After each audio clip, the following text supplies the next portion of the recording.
It's mid-February, and Penn State men's basketball is a top 10 team and a lock for the NCAA Tournament.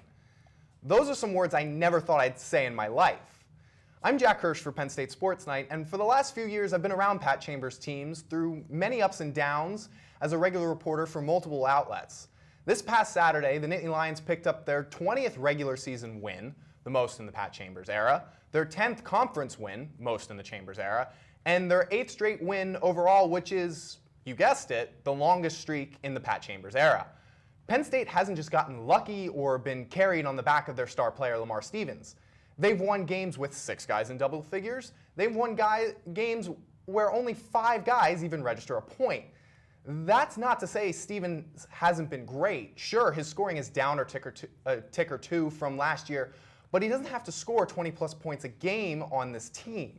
He's scoring at all 3 levels, defending, rebounding, and of course it doesn't hurt when he puts up a 20 or 30 piece like he did in Saturday's win. This all comes after a down year a season ago, Chambers 9th with Penn State without an NCAA tournament berth. And it led to questions as to when Penn State was finally going to pull the plug on the Philadelphia native. Chambers was only known as a guy who could recruit great talent, not develop or coach it. With Stevens looking like someone who is going to play in the league next season, and this team potentially looking like it could make a deep postseason run, what has changed for Pat Chambers and the Nittany Lions? Here to answer that question, we have Jeremy Ganes and Ryan Lamb.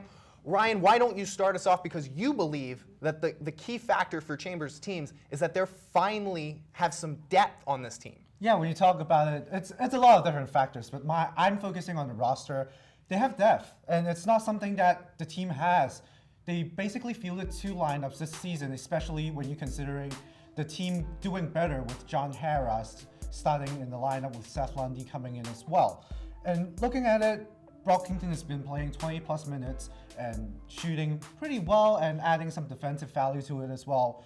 Miles Dredd has picked back up his play in the past 2-3 games.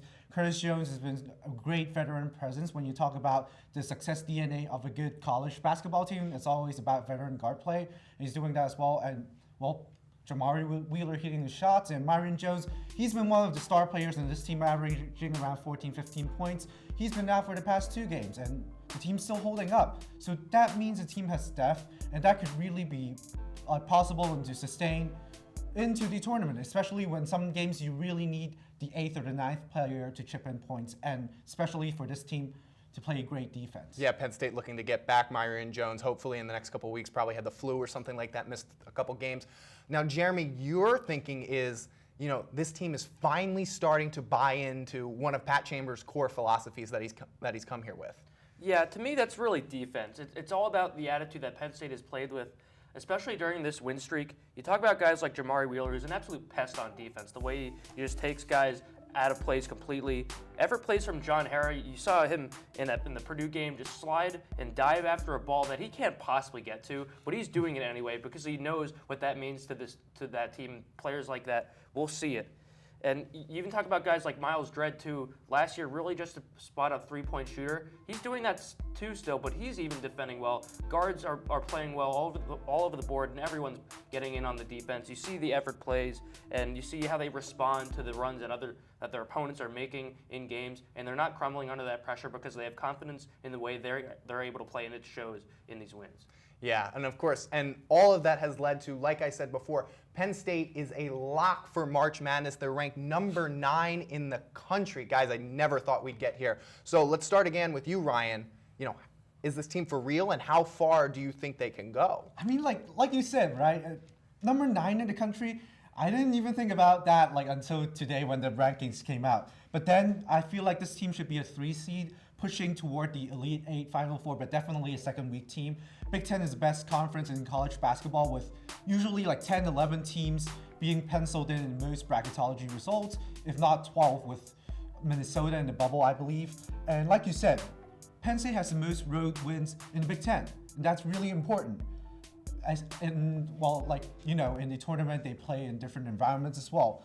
I don't think I'm overly optimistic, but this team, no one wants to play against a team like that where they play tough defense, has the mentality with the setback from last year, and they could just push it. And like I said, successful DNA with veteran guard play. They have a matchup nightmare in Lamar, and also with Watkins and Hara playing at the level they're playing in right now, I feel like this will be a tough matchup for any team in the country. Yeah, Penn State is small, but as long as Watkins and Hara staying out of foul trouble, they probably have a chance. Jeremy, where do you see this team, ending up once it's all said and done in March? I think just you look at the body of work this season.